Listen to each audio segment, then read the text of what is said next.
একটা জাতি গঠন করার জন্য নৈতিক পরিবর্তন ব্যতীত, আদর্শগত পরিবর্তন ব্যতীত শুধু শাসনের মাধ্যমে একটা জাতিকে কন্ট্রোল করা যায় না, পরিবর্তন করা যায় না।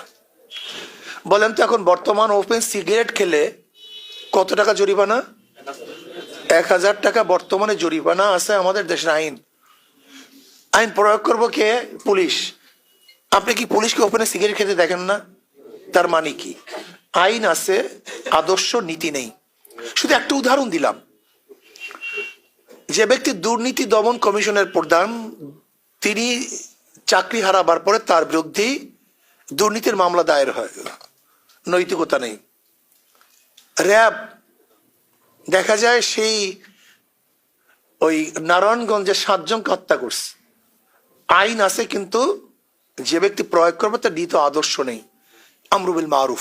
এর জন্য প্রথম তাকে সৎ কাজে আদেশ দিতে হবে, তাকে যোগ্য করে তুলতে হবে। আপনারা পত্রিকায় দেখেছেন, মেইন হিডিং এসছে লাল, সমস্ত শিক্ষিত চোর না, কিন্তু যারা চুরি করে সবাই শিক্ষিত। সব শিক্ষিত চোর না, কিন্তু যারা চুরি করে সবাই শিক্ষিত। তার মানিটা কি? তার মানিটা হলো শিক্ষায় মানুষকে চুরি থেকে ফিরাতে পারে নাই। আজকে বুয়েটে আবরার ফাহাদকে যারা হত্যা করছে তারা কারা? শ্রেষ্ঠ সন্তান, সবচেয়ে দামি সন্তানগুলি, তারা ছিল ভালো কিন্তু হয়ে গেছে খুনি। এর কারণটা কি? জাহাঙ্গীর ইউনিভার্সিটিতে 100 ধর্ষণ করার পরে সেঞ্চুরি কারা পালন করছে? এই ছাত্ররা, যারা ছিল ভালো। তাদের অবস্থাটা কি? আমরু বিল মারুফ, সৎ কাজের আদেশ, মেন্টালি তাদেরকে তৈরি করতে হবে।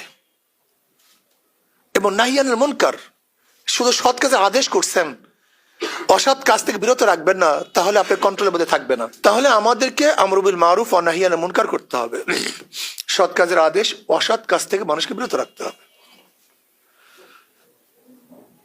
জনাব মুহাম্মদ রাসূলুল্লাহ সাল্লাল্লাহু আলাইহি ওয়াসাল্লাম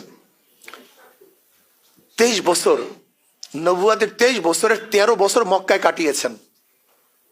এই 23 বছর তিনি প্রতিবাদ করেননি। কি করছেন? 23 বছর কিছু লোককে তৈরি করেছেন, কিছু লোক তৈরি করেছেন,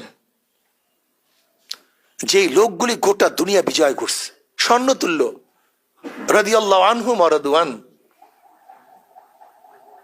আসলে যেমন আমরা যারা রাজনীতি করি বর্তমানে, এদের মধ্যে নৈতিক চরিত্র গঠন করার কোনো ওয়ার্কশপ